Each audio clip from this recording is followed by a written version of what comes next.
मित्रांनो नमस्कार। मित्रांनो 31 ऑक्टोबर सरदार वल्लभभाई पटेल यांची जयंती। हा दिवस आपण राष्ट्रीय एकता दिवस म्हणून साजरा करतो। आपल्या संपूर्ण देशाच्या एकीकरणाची स्टोरी समजून घेण्यामध्ये तुम्हाला इंटरेस्ट आहे?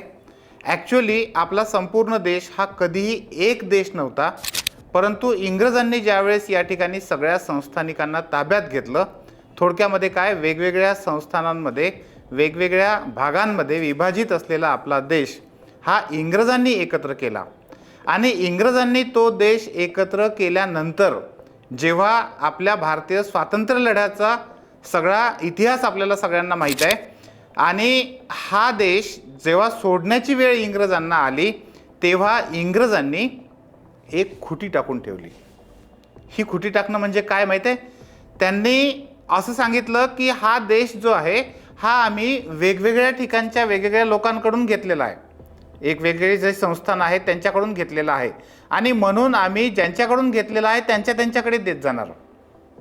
आता सगळ्या संस्थानिकांना त्यांनी स्वातंत्र्य देऊन टाकलं की तुम्ही पाकिस्तानात जा किंवा भारतामध्ये जा।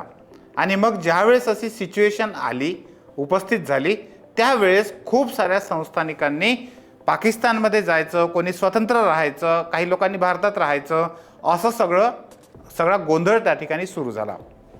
पण हा संपूर्ण देश हा सगळा गोंधळ शांत करून सगळ्यांना एका झेंड्याखाली आणून पुन्हा एकदा संपूर्ण भारताला एकत्रित भारत, आपण एकता दिवस का म्हणतो त्याच्या मागचं कारण आहे की हा एकत्रित भारत करण्याचं जे काम आहे ते आपले लोह पुरुष, ज्यांना आपण आयरन मॅन म्हणतो, आपले लोह पुरुष स्वतंत्र भारताचे पहिले गृहमंत्री सरदार वल्लभभाई पटेल यांनी ही कामगिरी बजावली। आणि माहिती आहे ही संस्थानं किती होती? 1 2 3 4 नव्हती, तर ही तब्बल 500 पेक्षा जास्त संस्थानं होती। सरदार वल्लभभाई पटेलांनी कमी जास्त इकडलं तिकडलं सगळं ॲडजस्ट करून सगळ्या लोकांना जवळपास भारतामध्ये सामील केलं। परंतु 3 संस्थानं अशी होती की ही संस्थानं काही केल्या मानत नव्हते। कुठले कुठले 3 होते ते? एक जुनागड, दुसरं हैदराबाद आणि तिसरं काश्मीरचं। आता काश्मीरचं जे होतं, काश्मीरचा होता राजा हरिसिंग, हा होता हिंदू आणि तिथली प्रजा होती मुस्लिम प्रजा। या हरिसिंगाने असं सांगितलं की मी कुठेही जाणार नाही, ना पाकिस्तानात ना भारतात, मी स्वतंत्र राहील। आता जरी हरिसिंग स्वतंत्र राहायला इच्छुक होता तरी पण पाकिस्तान त्यांना स्वतंत्र राहू देण्यासारखा होता का? नाही। पाकिस्तानने लोक तिथं, त्यांची जी आर्मी आहे ती वेगवेगळ्या लुटारू लोकांच्या याच्यामध्ये तिथं घुसवणं सुरू केलं। आणि मग राजा हरिसिंग जो आहे तो गडबडला आणि त्याने नेहरूंना सांगितलं की आम्हाला आता तुमची मदत पाहिजे आहे। आणि त्यावेळेस मग सरदार वल्लभभाई पटेल, आपले लोहपुरुष, यांनी अतिशय महत्त्वाचा रोल बजावला। त्यांनी सांगितलं की यस, आम्ही तुम्हाला वाचवणार, पण असं नाही वाचवणार, तर तुम्हाला भारतामध्ये सामीलनामा जो काही आहे त्याच्यावर स्वाक्षरी करावी लागेल। ज्या क्षणाला तुम्ही स्वाक्षरी कराल त्या क्षणाला भारताचं सैन्य तुम्हाला वाचवायला हजर होईल।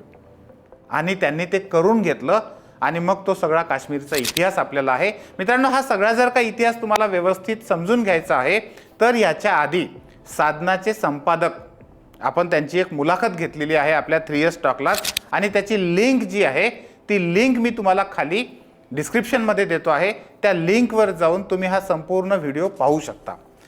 मित्रांनो, हे झालं काश्मीरचं। हैदराबादचं जे आहे तेही काही वेगळी परिस्थिती नव्हती। हैदराबादचा राजा होता, तिथला जो संस्थानिक आहे तो होता निजाम। हा निजाम मुसलमान आणि प्रजा मात्र जास्तीत जास्त हिंदू। आणि मग ह्या निजामाला पाकिस्तानमध्ये सामील व्हायचं होतं। आता ॲक्च्युअली भोवताल सगळीकडून भारत आणि याला जायचं आहे पाकिस्तानमध्ये। आणि सरदार वल्लभभाई पटेल हे अत्यंत दूरदृष्टीचे नेते होते। त्यांना त्यातली जी खोच आहे ती समजली की हा जर पाकिस्तानला जाऊन मिळाला तर भारताच्या सुरक्षेचं, भारताच्या एकतेचं काही खरं नाही। आणि सरदार वल्लभभाई पटेलांनी तिथं जरा वेगळी ट्रिक लावली, त्याला आपण पोलीस ॲक्शन म्हणतो। आणि ही पोलीस ॲक्शन केली त्यांनी। पोलीस ॲक्शन करून निजाम एका दिवसामध्ये शांत झाला। म्हणजे जो निजाम बढाया मारायचा तो निजाम जेव्हा सरदार वल्लभभाई पटेल विमानातून खाली उतरले हैदराबादमध्ये तेव्हा असा मुजरा करायला त्या ठिकाणी हजर होता। आणि हे आपण NCERTच्या पुस्तकांमध्ये तो जो जे चित्र आहे ते चित्र तुम्ही पाहू शकता मित्रांनो. त्यानंतर होतं जुनागडचं. जुनागडची सुद्धा अशीच सिच्युएशन होती, परंतु जुनागडमध्ये सरदार वल्लभभाई पटेलांनी तिथल्या ज्या लोक आहेत त्या लोकांचं मत घेतलं आणि 99% लोकांनी भारतात सामील व्हायचं म्हणून सांगितलं. तेव्हा सरदार वल्लभभाई पटेलांनी काही न ऐकता सरळ त्याला भारतामध्ये सामील करून घेतलं. आता अशा अनेक स्टोऱ्या आहेत, खूप सारे संस्थानिक होते, परंतु हे 3 राज्य खास करून भारत एकत्र होण्यामध्ये खूप मोठा अडथळा होता आणि तो सरदार वल्लभभाई पटेलांनी पूर्ण करून घेतला. आणि म्हणून सरदार वल्लभभाई पटेलांना आपण भारताच्या एकीकरणाचे, कारण त्यांनी खऱ्या अर्थानं भारत एकत्र केला. आत्ता आपण जो भारताचा नकाशा पाहतोय तो नकाशा साकारण्यामध्ये सरदार वल्लभभाई पटेलांचं योगदान खूप मोठं आहे. बरं, त्यांना सरदार का म्हणतात? त्याचं कारण आहे, त्यांनी पहिल्यांदा जो सत्याग्रह केला होता तो होता बारडोलीचा सत्याग्रह. शेतकऱ्यांचा कर जो इंग्रजांनी खूप मोठ्या प्रमाणात वाढवला होता, हा कर कमी करायसाठी म्हणून तो जो काही लढा आहे तो वल्लभभाई पटेलांनी दिला आणि तिथं लोकांनी त्यांना सरदार ही पदवी बहाल केली.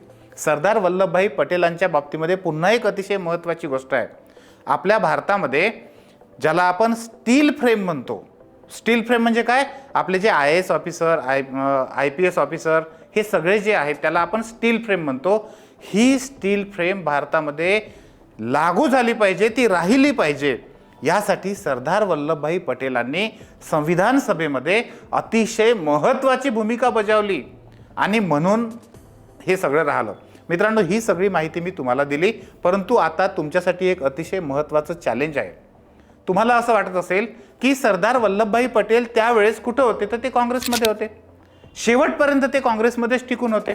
मात्र अलीकडच्या काळामध्ये सरदार वल्लभभाई पटेल, ज्यांना आपण भारतीय एकतेचे जनक म्हणतो, यांचं नाव काँग्रेस जास्त घेताना दिसत नाही, मात्र BJP ते खूप जास्त प्रमाणामध्ये घेताना दिसते आहे.